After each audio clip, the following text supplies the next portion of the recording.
The thermometer outside Ansel Rourke's door read negative 58 degrees Fahrenheit, cold enough to freeze exposed skin in under 2 minutes, yet inside his earth-covered cabin, his daughter Cora sat comfortable in a wool dress, while a small fire crackled in the stone hearth.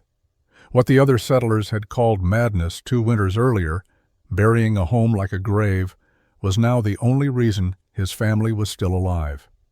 Before we begin, let us know where you're watching from, and if stories of frontier survival move you, hit that subscribe button.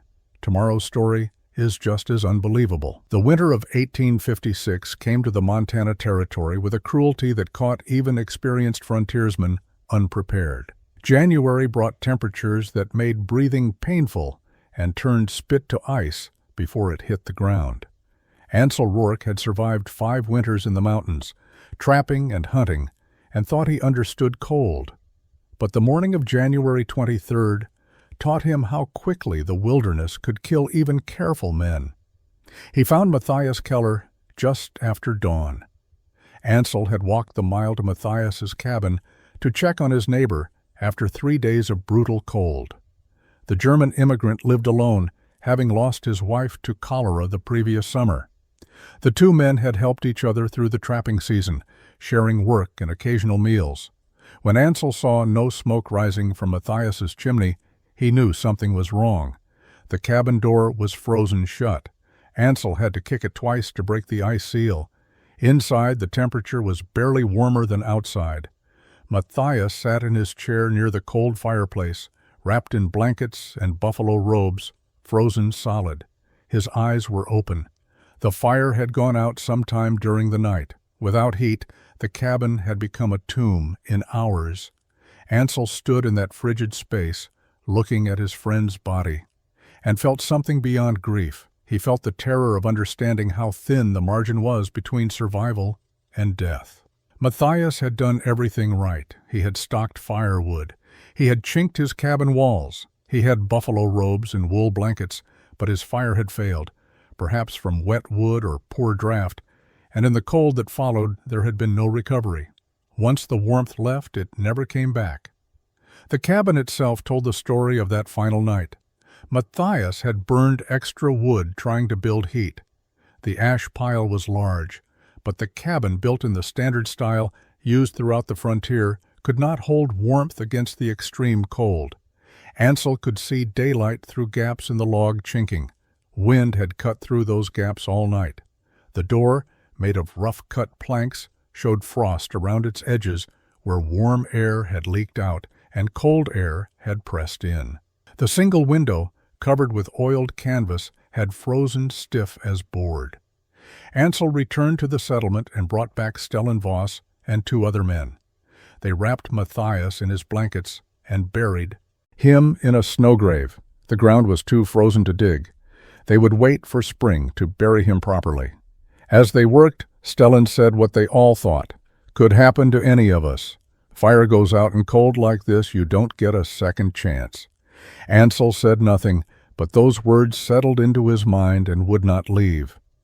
Ansel could not stop thinking about Matthias's frozen cabin. At night, lying under buffalo robes with Linnea beside him and Cora sleeping in her small bed across the room, he listened to the wind testing his own walls. He heard it whistling through gaps in the chinking. He felt cold air creeping across the floor despite the fire burning steadily in the stone hearth. His cabin was no better than Matthias's. If his fire failed, his family would die the same way. He began studying heat, the way other men studied trap lines. He noticed how warmth rose to the ceiling and escaped through the roof. He watched smoke leak from gaps around the chimney stones.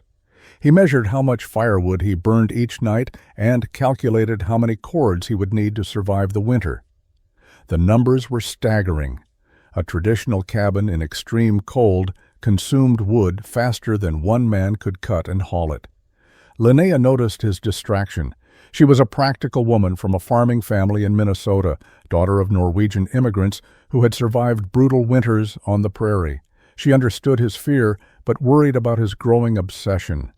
"The cabin keeps us warm enough," she said one evening as he sat staring at the gaps between logs. "We have survived 5 winters here." Matthias survived 4, Ansel replied. Then he did not survive the 5th. She had no answer to that. She went back to her sewing while Ansel continued his examination of their shelter's failures. He stuffed fresh moss into gaps between logs, but within days the moss dried and shrank, creating new spaces for wind to enter. He tried mixing mud with grass to make better chinking, but it cracked when it dried. He hung blankets against the walls for insulation, but they only trapped a thin layer of still air. Nothing he did fundamentally changed the problem. Heat escaped because the cabin was a box surrounded by cold air on all sides, and no amount of chinking or covering could stop the relentless bleeding of warmth into the frozen wilderness. One evening in late February, Linnea told him a story from her childhood. Her grandmother had come from Norway, from a coastal village where winter storms brought cold that could kill. The old woman had described homes built into hillsides, covered with earth and sod, where families stayed warm even when ships froze in the harbor. Linnea had thought the stories were exaggerated or misremembered. But grandmother said those homes needed little firewood. The earth itself kept them warm. Ansel looked up from the fire. Earth-covered homes, built into the ground? Like root cellars, Linnea said, but larger, for living. She described what she remembered: walls of stone or wood, roofs thick with sod, only one wall exposed to weather. Her grandmother had called them turf homes. Ansel stood and walked to the door. He opened it despite the cold and looked out at the snow-covered landscape. Somewhere under that snow, under the frozen ground, the earth held a constant temperature. He had noticed it in root cellars, 3 feet down.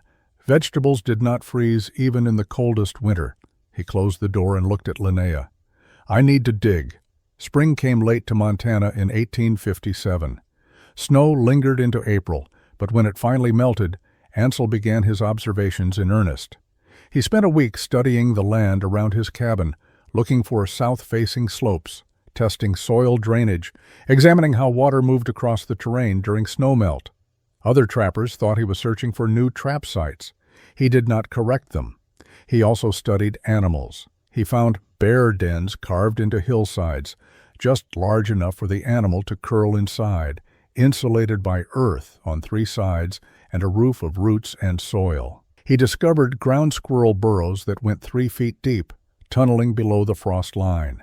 He dug test holes in various locations and left thermometers buried at different depths, checking them daily. At 3 feet down, the temperature held steady around 45 degrees, regardless of surface conditions. At 5 feet, it barely fluctuated at all. The idea forming in his mind was simple but radical. If the earth maintained constant temperature below the frost line, and if that temperature was far warmer than winter air, then a shelter surrounded by earth would stay warm with minimal heating. The earth itself would be the insulation, thousands of pounds of soil holding heat like a massive thermal battery. He discussed the idea with Stellan Voss in early May. Stellan was a Norwegian trapper, older than Ansel by 15 years, who had survived more winters than most men attempted in the mountains. They sat outside Stellan's cabin cleaning beaver pelts. I am thinking about building a new cabin, Ansel said carefully. Built into the ground, covered with earth. Stellan looked at him. A root cellar? No, a home. For my family. With walls and a roof, but buried. Only the front exposed. Stellan's knife stopped moving. You want to live underground? Like an animal? Animals survive every winter without fire, Ansel said. Bears sleep in dens barely big enough to turn around. They are warm enough. Ground squirrels tunnel deep and survive cold that would kill us. They use the earth for warmth. They also hibernate, Stellan pointed out. You planning to sleep until spring? Ansel shook his head. I am planning to build a cabin that holds heat. The earth keeps constant temperature. If I surround my walls with soil, the cold cannot reach them. I only heat the inside air, not fight the whole winter. Stellan studied him for a long moment. How deep would you dig? 5 is maybe 6 feet into a hillside. Build log walls inside the hole. Cover the roof with sod. Leave only the door and one wall facing out. You would need drainage. Water would fill the hole. Gravel bed under the floor, channels to carry water away from the walls. Stellan returned to his pelt scraping. Lot of work, lot of digging. Matthias is dead because his cabin could not hold heat, Ansel said quietly. Stellan nodded slowly. That is true, but burying yourself in the ground seems like making your grave before you die. Word of Ansel's plan spread through the small settlement within days.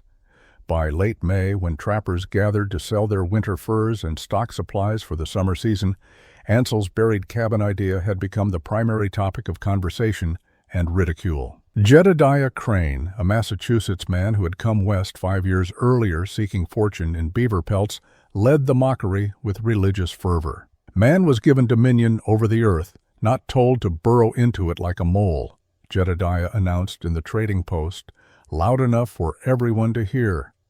What Rourke is proposing goes against nature and sense. We build upward, toward heaven, not downward, toward hell. Other men joined the criticism with less theological reasoning, but equal confidence. Building a cabin took 4 or 5 days with 2 men working. Why would anyone spend months digging a hole just to build inside it? The effort was absurd. Worse, a buried structure would flood with the first heavy rain. It would collapse under snow weight.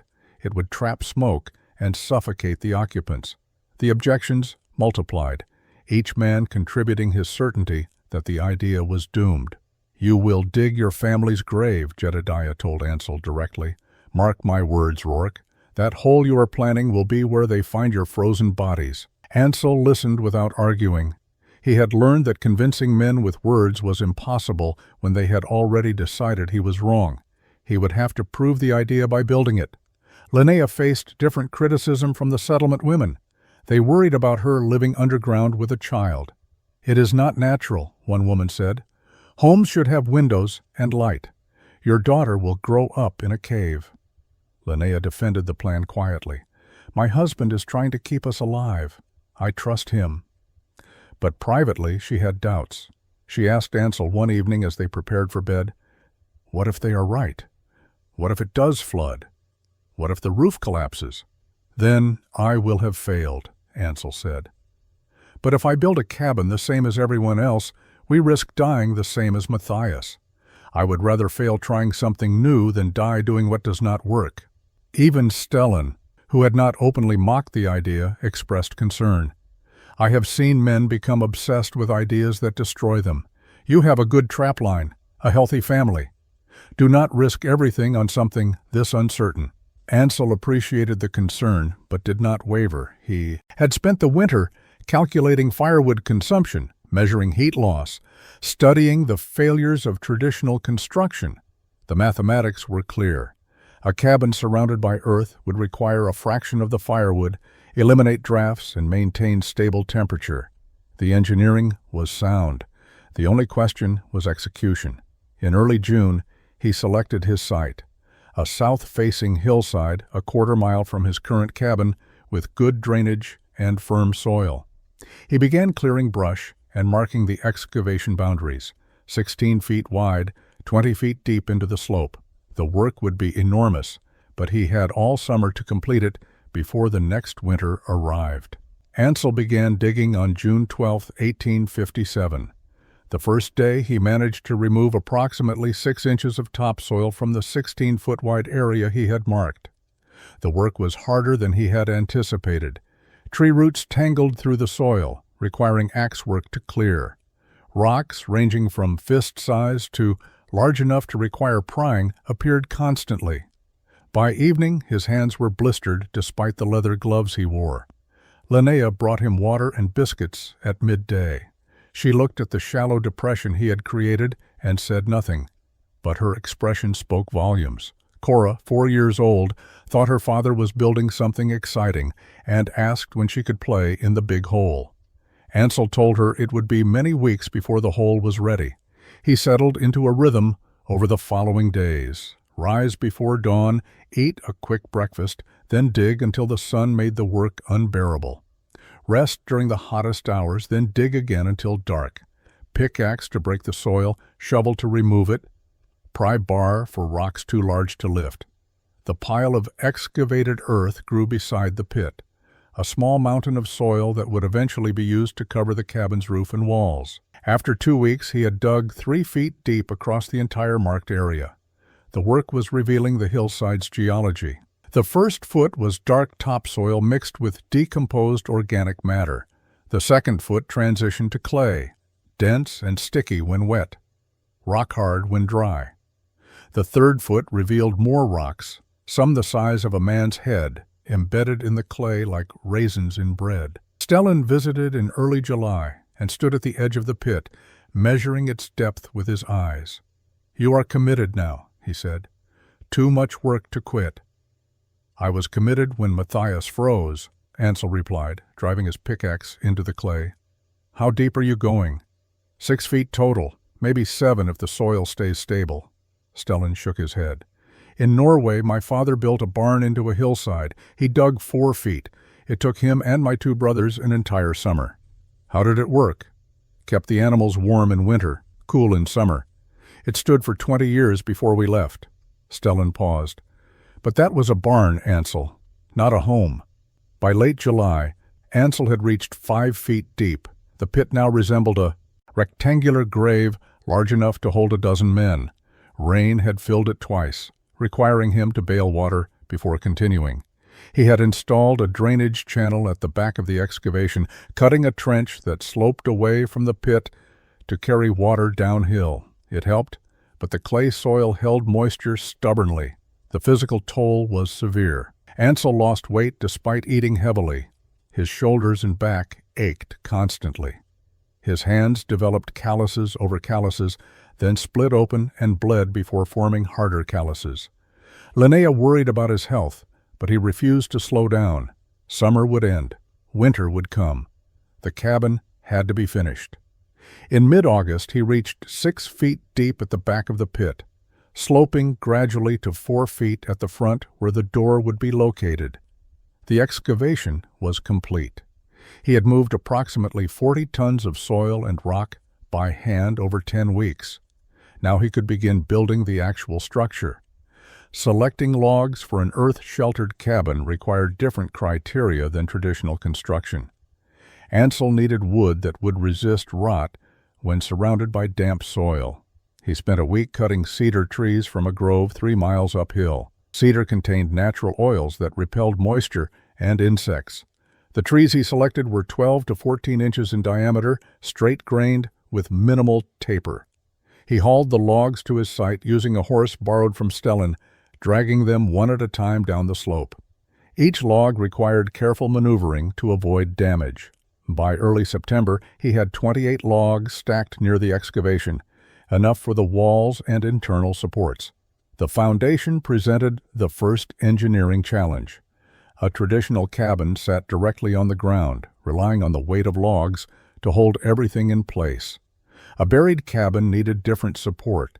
Water would inevitably seep under the walls despite drainage efforts. Ansel could not build on unstable, waterlogged soil. He spent 3 days creating a gravel foundation. He hauled rocks from a nearby creek bed, selecting flat stones and gravel ranging from pebble-sized to fist-sized. He laid 6 inches of this material across the entire floor of the excavation, creating a permeable base that would allow water to drain while providing stable support for the walls.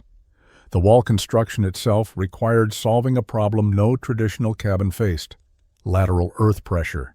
When he backfilled soil against the exterior walls, that soil would push inward with tremendous force. Normal notched corner construction would fail under that pressure.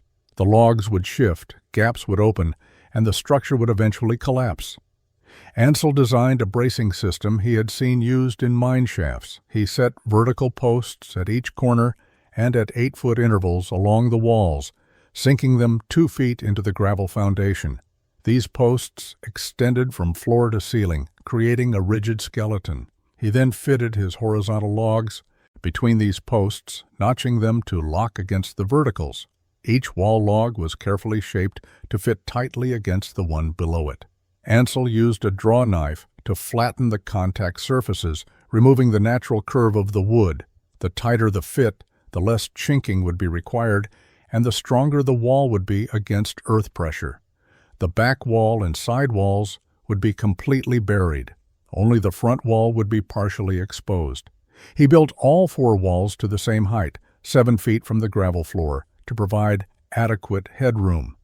The vertical posts tied everything together, distributing the pressure from the earth across multiple strong points rather than concentrating it at corners. By late September, the walls were complete. The structure looked strange, sitting in its pit, like a wooden box waiting to be buried. Ansel built internal cross braces from wall to wall, using additional cedar logs to prevent the walls from bowing inward when he backfilled. The braces would remain permanently, supporting the ceiling and providing structural reinforcement. He installed the wall logs without chinking initially. He wanted to see how they settled under pressure before filling gaps. The roof would determine whether the buried cabin succeeded or failed. It had to support tremendous weight from soil and snow, shed water effectively, insulate the interior, and allow smoke to escape while retaining heat. Ansel spent 2 weeks planning before cutting a single piece of timber. Traditional cabin roofs used a simple gable design, logs spanning the width of the cabin covered with bark or split planks. Such roofs worked adequately when exposed to air on both sides. But a roof covered with 3 feet of soil could not rely on traditional methods. The weight would crush standard construction. Ansel designed a steep A-frame structure, much steeper than necessary for snow shedding alone. The angle served multiple purposes. First, it distributed weight along the slope of the roof rather than pressing straight down on the walls. Second, it created height inside the cabin, providing usable space despite the low-profile exterior. Third, it allowed snow to slide off the earth-covered surface during warmer days, preventing unlimited accumulation. He built the frame using the largest logs he had cut, placing a ridge beam that ran the entire 20-foot length of the cabin. This beam was supported by 3 vertical posts that sat on the cross braces he had installed earlier. From the ridge beam, he laid rafters every 2 feet, angling down to rest on the top logs of the side walls. Each rafter was notched to lock into place. The rafter spacing was critical. Too far apart and the roof would sag under soil weight. Too close and he would waste lumber. 2-foot spacing provided adequate support while using materials efficiently. He counted 30 rafters total, each one shaped and fitted individually. Over the rafters, he laid split planks. These were not rough lumber, but carefully prepared boards, split from straight-grained pine and smoothed with his draw knife. Each plank was 3 inches thick and laid perpendicular to the rafters. The planks overlapped like shingles, each course covering the gaps in the course below. This created the first waterproof layer. Over the planks he laid birch bark. He had harvested large sheets of bark in early summer before beginning excavation, knowing he would need waterproofing material. Birch bark was naturally water-resistant and flexible. He laid it in overlapping layers, creating a membrane that would shed water while allowing the wood beneath to breathe slightly. The next layer was revolutionary for frontier construction. Ansel mixed clay soil with chopped grass and a small amount of animal hair from hides Linnea had prepared. He added water until the mixture became thick and workable. This primitive concrete was spread over the birch bark in a layer 4 inches thick. As it dried, the grass and hair reinforced the clay, preventing cracking. The result was a semi-rigid, waterproof shell. Finally, over the clay, he laid sod. He cut sections of prairie grass with their root systems intact, creating living tiles of earth and vegetation. These were placed grass side up, covering the entire roof. The roots would grow together, creating a living roof that would add insulation and further waterproofing. The chimney required special attention. Ansel built it from stones, mortared with the same clay mixture he had used on the roof. Backfilling the excavation was the most physically dangerous part of the construction. Ansel had to add soil gradually, ensuring even pressure against all walls simultaneously. If he filled one side completely before the others, the unbalanced weight could shift the structure or crack the logs. He began in early October, using the massive pile of excavated soil he had accumulated during the summer. He worked methodically, adding 6 inches of soil against all 3 buried walls, then tamping it down firmly before adding another layer. The tamping was critical. Loose soil would settle over time, creating voids that could allow the walls to shift. The process took 2 weeks. Shovel soil from the pile, carry it to the wall, spread it evenly, tamp it down with a wooden post, repeat. 6 inches at a time, working his way around the structure. Linnea helped when she could, carrying smaller loads while Cora played nearby. Stellan came twice to assist, though he still expressed doubts about the entire enterprise. As the soil level rose, Ansel monitored the walls constantly for any signs of bowing or cracking. The vertical posts and internal cross braces held firm. The tight-fitted logs showed no movement. The engineering was working. When the backfill reached the top of the walls, Ansel had effectively buried 3 sides of his cabin under 4 feet of packed earth. He shaped the bermed soil into smooth slopes extending several feet beyond the buried walls. This created a gradual transition from ground level to the roof, eliminating sharp edges where water could collect. The slopes were planted with additional sod, establishing grass coverage that would stabilize the soil and prevent erosion. The south-facing front wall remained exposed, but Ansel extended the roof overhang to protect it from direct rain and snow. The result was a structure that looked like a grass-covered mound with a wooden face. From a distance, it blended into the hillside. Only the dark rectangle of the front wall and the stone chimney revealed human construction. Drainage remained a constant concern. Ansel dug trenches around the perimeter of the bermed earth, creating channels that directed water away from the structure. He lined these trenches with rocks to prevent erosion. During rain, he watched carefully to ensure water flowed away rather than pooling against the walls. By late October, the berming was complete.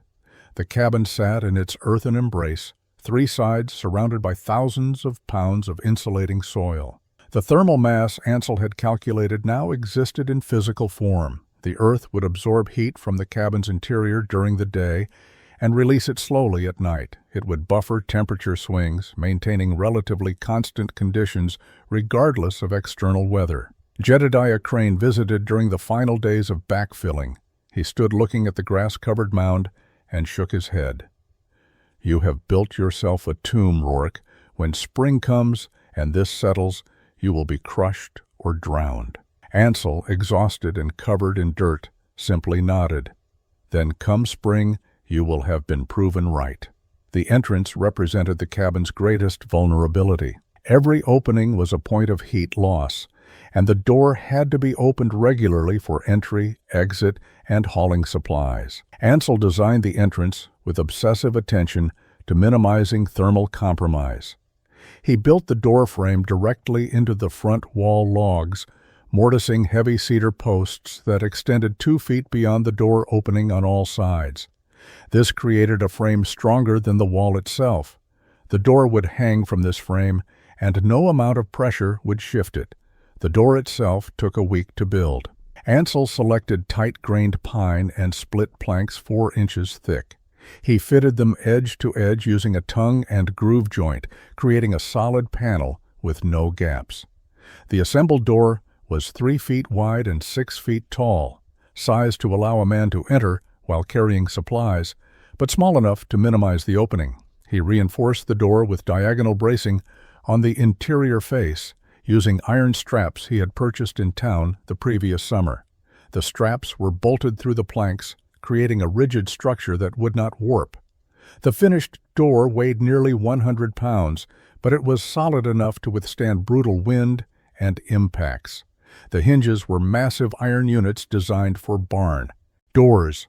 Ansel mortised them into both the door and the frame, then secured them with bolts rather than screws. To tear the door off would require destroying the frame itself. Inside the door, Ansel built a small vestibule, a space 4 feet deep separated from the main cabin by a heavy canvas curtain.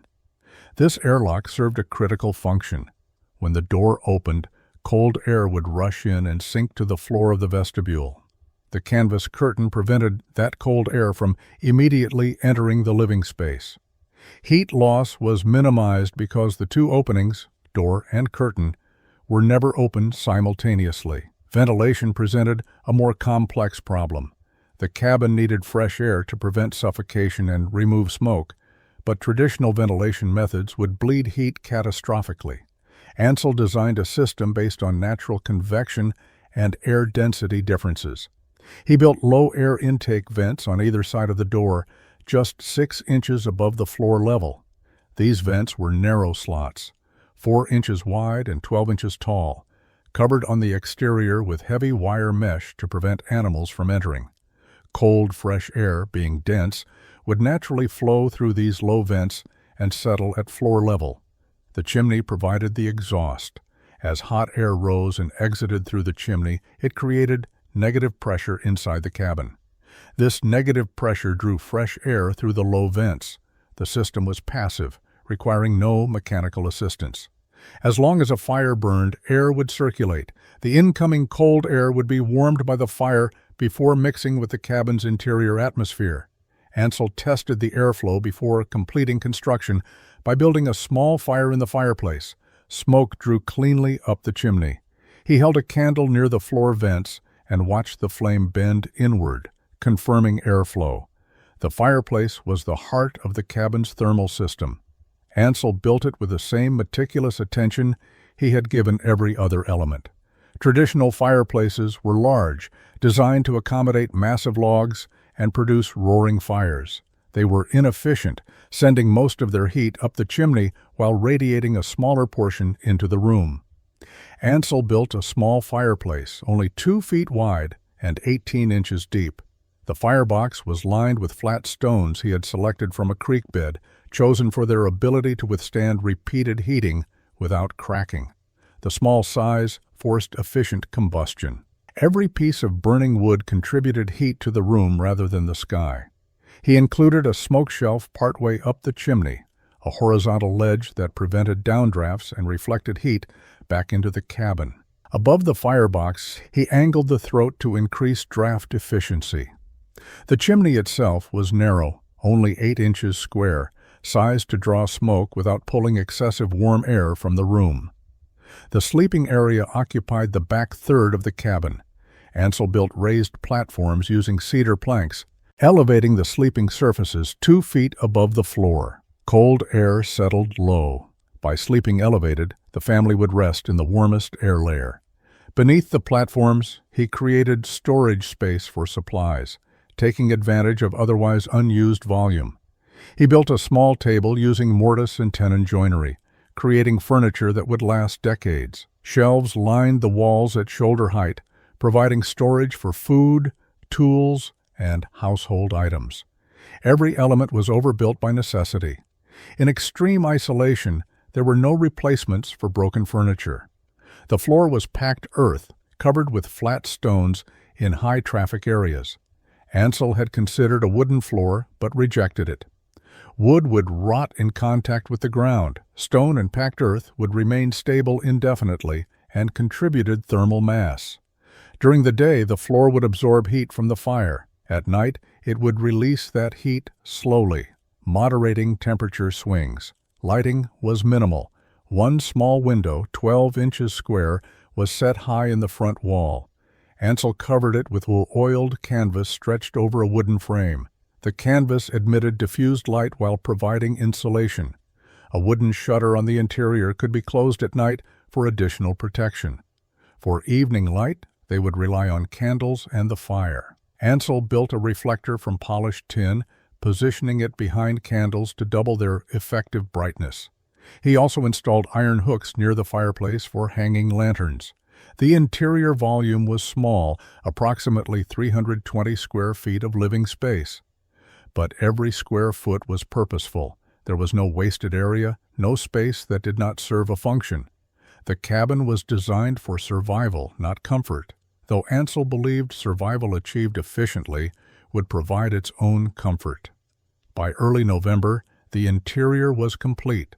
The cabin was ready for occupation, but Ansel wanted to test it before moving his family. Ansel moved into the buried cabin alone on November 15, 1857.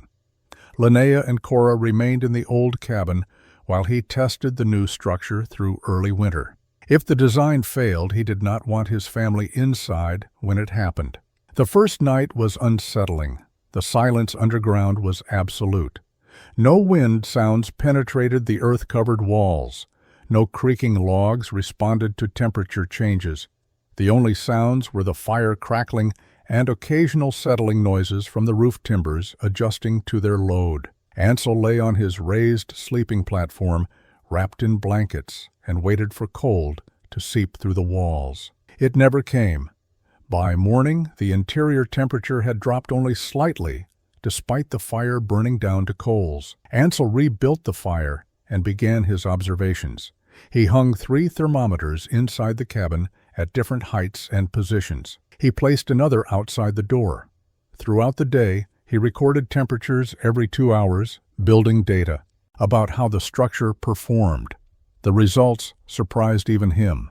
Outside temperature fluctuated wildly, dropping to 15 degrees at night and rising to 35 during the day when the sun hit the south-facing slope. Inside, the temperature remained between 52 and 58 degrees, with only a small fire burning. The thermal mass of the surrounding earth was moderating temperature swings exactly as he had calculated. More impressive was the fuel consumption. In his old cabin, he burned approximately 30 pounds of firewood daily during cold weather, feeding the fire constantly to maintain barely adequate warmth. In the buried cabin, 15 pounds of wood maintained comfortable temperature. He was using half the fuel to achieve better results. The first serious test came in early December, when a storm brought heavy snow and temperatures near zero. Ansel stocked extra firewood inside and prepared to spend several days sealed in. The storm lasted 3 days. Snow accumulated 2 feet deep on the roof, adding significant weight to the structure. Ansel monitored the ceiling timbers for any signs of sagging or stress. They held firm. Inside, the temperature dropped to 48 degrees during the coldest night, but never approached dangerous levels. Ansel wore a wool shirt and felt comfortable. He continued burning small fires, amazed at how little fuel was required.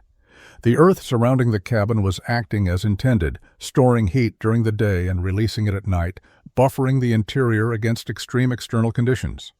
When the storm passed, he dug out the entrance and inspected the exterior.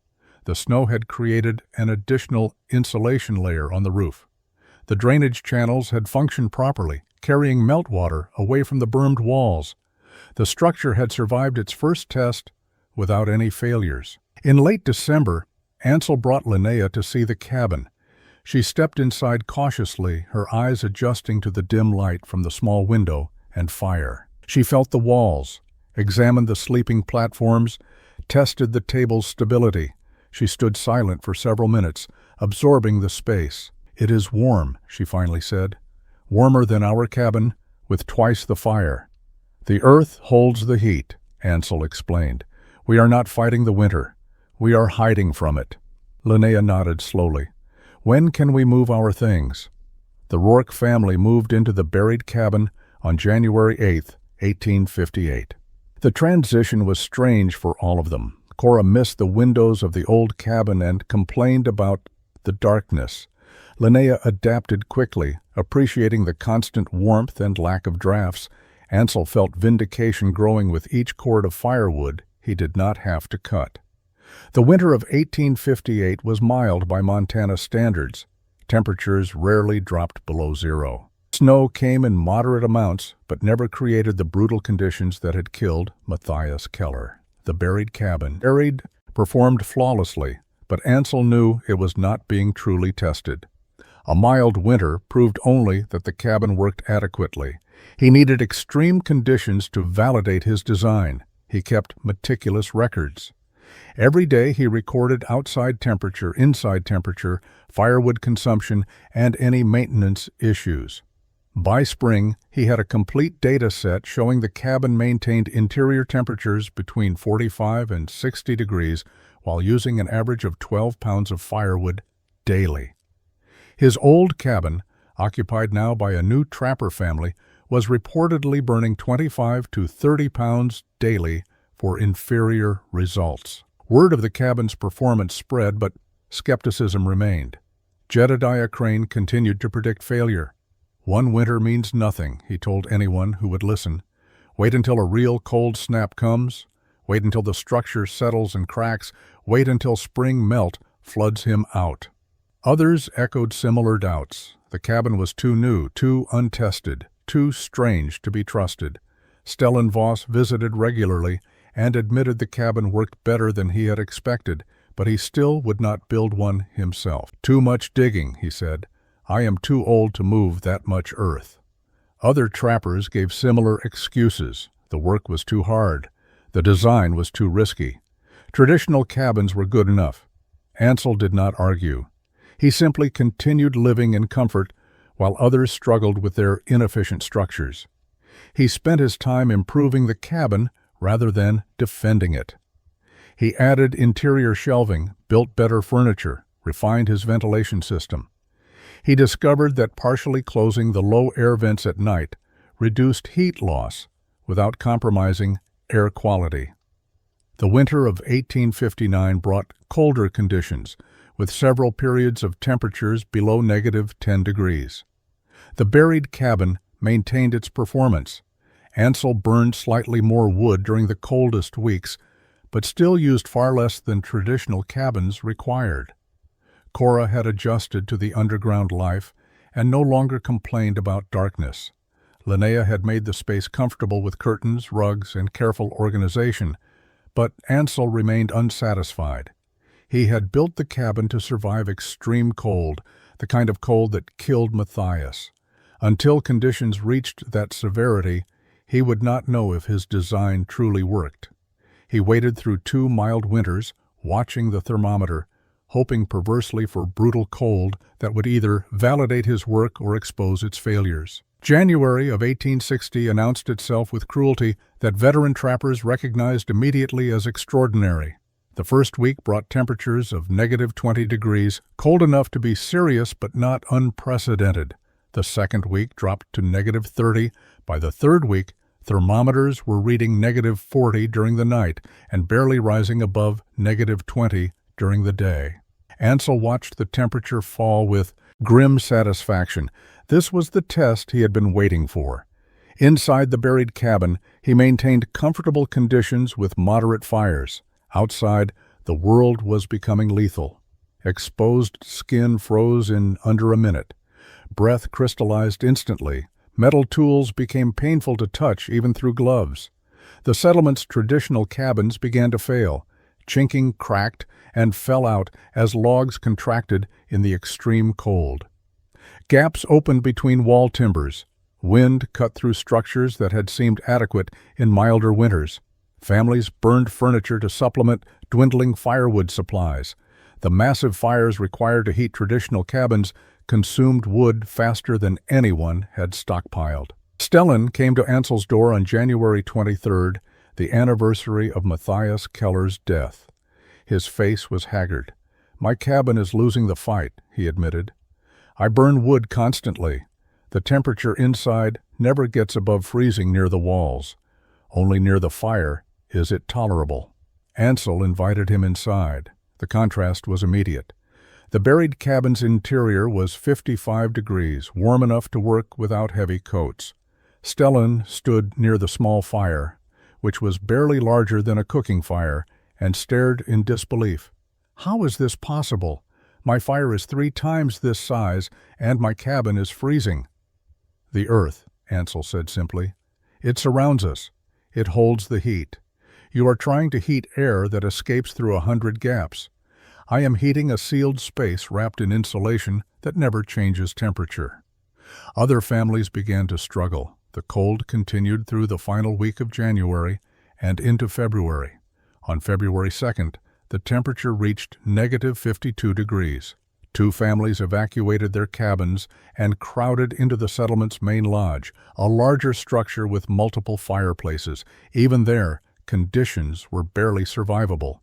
Jedediah Crane's cabin developed a crack in the chimney mortar. Smoke began leaking into his living space. He had to choose between suffocation and reduced heating. He reduced his fire, and his family suffered in near-freezing conditions, wrapped in every blanket they owned, waiting for the cold to break. The Rourke family lived in relative comfort. Ansel increased his fire slightly, burning perhaps 20 pounds of wood daily instead of 12. The interior temperature dropped to 48 degrees during the coldest nights, but never approached dangerous levels. February 4th brought temperatures of negative 55 degrees. The cold was no longer an inconvenience, but an active threat to life. Animals disappeared completely, burrowed deep or frozen. Trees cracked with sounds like rifle shots as sap froze and expanded. The air itself seemed hostile, burning lungs with each breath. Inside the buried cabin, Linnea prepared breakfast while Cora played on the floor near the fire. The scene was almost domestic, ordinary in a way that would have been impossible in any traditional cabin. Ansel sat at his table, repairing a trap that needed new springs. The interior temperature hovered at 52 degrees. He wore a wool shirt and felt perfectly comfortable. He had been outside earlier that morning to retrieve firewood from the covered stack he maintained near the entrance. The cold had been shocking even for the brief minute he spent exposed. His fingers went numb inside thick gloves. His face felt like it was burning. But he could do the work because he knew warmth waited 3 steps away. In a traditional cabin, there was no true warmth to return to, only slightly less cold. The firewood consumption was the most remarkable validation of his design. He had calculated that a traditional cabin at negative 55 degrees would require constant fire feeding, consuming 50 to 60 pounds of wood daily just to maintain temperatures above freezing near the hearth. His buried cabin was using 22 pounds daily and maintaining 50-degree interior temperature throughout the entire space. The mathematics were simple but profound. The earth surrounding the cabin remained at approximately 45 degrees regardless of surface temperature. The cabin's interior started from that baseline rather than from negative 55. He only needed to add 5 to 10 degrees of heating, not 90 degrees. The energy savings were extraordinary. Stellan visited again on February 5th. He had come to borrow firewood, having exhausted his supply faster than anticipated. "I am burning everything that will fit in my fireplace," he said. "My furniture, my tool handles, floorboards I have pried up, and still the cabin stays barely above freezing." Ansel shared firewood without comment. He also invited Stellan to bring his family to the buried cabin if conditions worsened. "There is room," Ansel said. "We will be crowded but warm." Stellan declined, pride preventing him from abandoning his own cabin, but he thanked Ansel sincerely. As he left, carrying an armload of split wood, he paused at the entrance. "You were right, Ansel. I should have listened. I should have helped you dig." Other trappers began appearing at Ansel's door, not to borrow firewood, but to ask questions. How deep was the excavation? How thick were the walls? What was the roof construction? How did the ventilation work? The questions came with a humility absent from earlier conversations. Extreme cold had eliminated mockery. Men wanted to survive, and Ansel's cabin was demonstrably succeeding where traditional designs were failing. He answered every question honestly and completely. He explained the thermal mass principle, the importance of airtight construction, the ventilation system design. He offered to help anyone who wanted to build a similar structure come spring. February 7, 1860. The temperature fell throughout the day, dropping past negative 50 by afternoon. By evening, the thermometer outside Ansel's door read negative 56 degrees. By midnight, it had reached negative 58. At that temperature, exposed human flesh freezes in 90 seconds. Breath freezes in the air. Steel becomes brittle. The world transforms into something fundamentally hostile to life. Jedediah Crane's chimney crack had worsened. Smoke filled his cabin despite his attempts to seal the masonry with mud. At 11 o'clock that night, he made the decision to evacuate. He bundled his wife and 2 children in every piece of clothing and blanket they owned. They would attempt the quarter-mile walk to the main lodge where other families had gathered. The journey nearly killed them. Jedediah carried his youngest child. His wife half carried, half dragged their older son. The cold was crushing, overwhelming, impossible to endure. Halfway to the lodge, Jedediah's wife stumbled and fell. She could not get up. Her legs had stopped responding. Jedediah realized with terror that they were not going to make it. Ansel's buried cabin sat 50 yards off their route, a grass-covered mound barely visible in the darkness. Jedediah could see candlelight through the small window and smoke rising peacefully from the chimney. He changed direction, dragging his family toward that light. He pounded on the door. Ansel opened it immediately. The Crane family collapsed into the vestibule, their clothing frozen stiff, their faces white with frostbite. Linnea pulled them inside, while Ansel closed and barred the door against the cold. The contrast was staggering. Outside, -58 degrees. Inside, 51 degrees. The Crane family sat near the small fire, shaking as their bodies remembered how to feel warmth. Jedediah's wife wept, whether from relief or pain was unclear. The children, too cold to cry, simply stared at the fire. Ansel gave them water, warmed by the fire, and wrapped them in additional blankets. Linnea prepared hot broth. No one spoke for nearly an hour. There was nothing to say. The buried cabin had saved their lives, and everyone present knew it. Jedediah finally broke the silence. "I called this a tomb. I told you it was madness." "You were not wrong to doubt," Ansel said quietly. "It was madness. But sometimes survival requires madness. I nearly killed my family tonight because I refused to believe your madness worked." Ansel shook his head.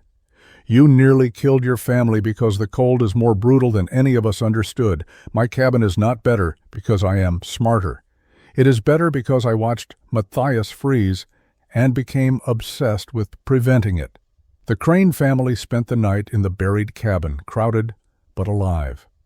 By morning, the temperature had risen to -45. Still dangerous, but survivable for the short walk to the main lodge. Before they left, Jedediah looked at Ansel with an expression combining gratitude and shame. "Come spring, will you teach me to build one of these?" "I will help you dig," Ansel replied. The brutal cold broke in. Mid-February, temperatures rose to -20, then -10, then finally climbed above zero. The settlement emerged from their shelters like survivors of a siege, counting their losses and damage. 2 families had lost most of their firewood supplies and would need community support to finish the winter.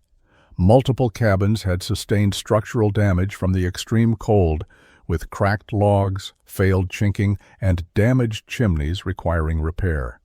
No one had frozen to death, but only through desperate measures and luck. The memory of those weeks would mark everyone who experienced them. And everyone who had survived understood one clear fact. Ansel Rourke's buried cabin had outperformed every traditional structure in the settlement. Stellan was the first to formally ask for help. He came to Ansel in late February with a proposition. "I want to build a cabin like yours. I am too old to dig alone. If you help me excavate, I will help you with whatever work you need through the summer." Ansel agreed immediately. They began planning the site selection and dimensions.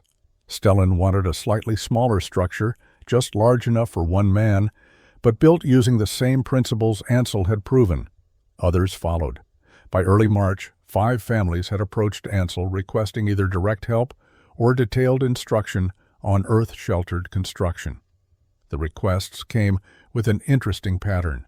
The families who had mocked most loudly were now asking most earnestly. Jedediah Crane wanted to build a buried cabin large enough for his family. 2 other families wanted to modify their existing cabins by berming earth against the walls to gain some thermal benefit without complete reconstruction. Ansel shared his knowledge freely. He drew diagrams showing wall construction, roof angles, and ventilation systems. He explained the drainage requirements and the importance of vapor barriers. He walked sites with men who asked, evaluating soil conditions and slope orientations. He never mentioned the mockery he had endured. The cold had been teacher enough. The spring trapping season was delayed as men focused on construction rather than pelts. Stellan's cabin went up first, with Ansel providing guidance and labor. The excavation took 6 weeks with 2 men working. The construction took another month. By June, Stellan had a functional earth-sheltered cabin, smaller than Ansel's but built on identical principles. Jedediah began his excavation in May. His project was more ambitious, sized for a family of 4. Ansel helped with the initial layout and critical structural elements, but Jedediah did most of the labor himself. The work was penance as much as construction. He told Ansel once while they were fitting wall logs, "Every shovel of dirt I move reminds me that pride nearly killed my children." By summer's end, 3 new earth-sheltered cabins were nearing completion in the settlement. 2 other families had bermed their existing structures, piling soil against north-facing walls to gain thermal benefits. The winter of 1861 tested the new earth-sheltered cabins. Temperatures dropped to -35 degrees for extended periods, cold enough to stress traditional structures, but not as extreme as the previous year. The buried cabins performed exactly as designed.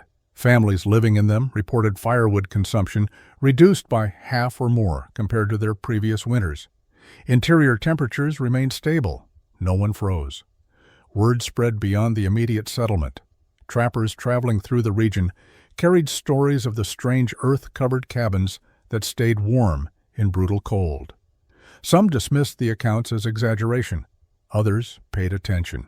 By 1863, variations of earth-sheltered construction were appearing in trapping camps and small settlements throughout the northern Rockies and Montana Territory. The designs evolved as different builders adapted Ansel's principles to local conditions and materials. Some dug completely underground, creating structures buried on all sides with only a chimney and ventilation shaft visible. Others built partially bermed, with earth piled against 3 walls, but leaving the front wall fully exposed for easier construction and better light. Some used stone instead of logs for walls, creating hybrid root cellar designs that served as both storage and living quarters. The common elements remained consistent across variations. Every successful earth-sheltered cabin incorporated thick earth coverage for insulation, careful attention to drainage, steep roofs to manage snow and soil weight, and small, efficient fireplaces rather than large, wasteful ones. Builders who ignored these principles generally failed. Several attempts at earth-sheltered construction collapsed or flooded because the builders had not understood the engineering requirements. Ansel gained an unexpected reputation as an expert in survival construction. Travelers occasionally appeared at his cabin asking for advice. He helped when he could, though he emphasized he was not an engineer or architect, just a man who had learned through necessity and observation. He discouraged people from viewing the buried cabin as a miracle solution, instead stressing that it was simply a better approach to a specific problem. The technique acquired different names in different regions. Some called them Rourke cabins after Ansel. Others called them earth lodges or buried shelters. Norwegian and Swedish settlers recognized similarities to traditional turf homes from their homelands and contributed their own ancestral knowledge to the designs. The cross-pollination of ideas improved the technique beyond what Ansel had originally developed. By 1865, earth-sheltered construction was recognized throughout the northern frontier as a legitimate and effective approach to extreme cold survival. It was not universal. Many trappers and settlers still built traditional cabins, but it was no longer considered crazy. The technique had proven itself through multiple brutal winters. Men who lived in earth-sheltered cabins survived cold that killed or drove out men in traditional structures. That practical reality overcame skepticism more effectively than any argument could have. Ansel continued to refine his own cabin, adding improvements as he identified needs. He built a small attached root cellar, dug deeper into the hillside. He improved his ventilation system with adjustable baffles that allowed precise control of airflow. Ansel Rourke died on March 14, 1889, at age 64. He passed quietly in his sleep in the buried cabin he had built 32 years earlier. Linnea found him in the morning, lying peaceful on the raised sleeping platform that had kept him warm through countless winters. Cora, now a grown woman with children of her own, traveled from her home in Helena to attend the burial. The cabin where Ansel died was still solid. The log walls showed no rot, despite decades of earth contact. The roof had been resodded twice, but the underlying structure remained sound. The fireplace still drew perfectly. 3 generations of the Rourke family had lived in that space, sheltered by the earth-bermed walls, and the principles Ansel had proven. Cora's husband, a carpenter, examined the cabin after the funeral with professional interest. "This construction is 40 years ahead of what most frontier builders understood," he told Cora.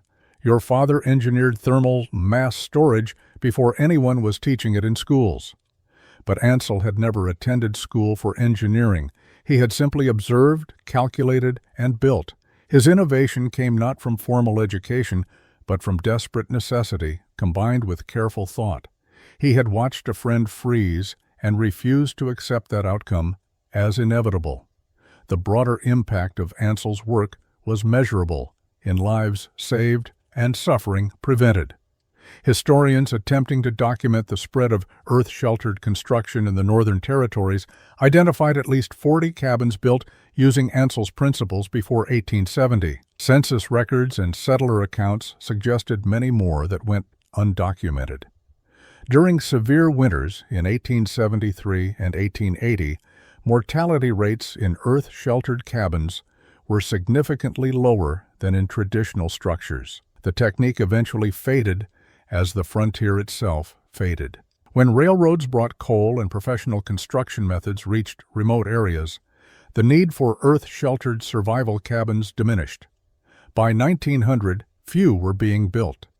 The existing structures served out their lifespans and were gradually abandoned as residents moved to conventional homes. But some survived. Into the 1920s and 30s, travelers in Montana and Wyoming occasionally reported finding grass-covered mounds with stone chimneys, remnants of the earth-sheltered cabin era. A few were still occupied by old-timers who preferred the efficient warmth to modern construction. Ansel's original cabin stood until 1947, when the hillside it was built into finally shifted enough to crack the walls beyond repair. The structure was nearly 90 years old, far exceeding the lifespan of any traditional frontier cabin.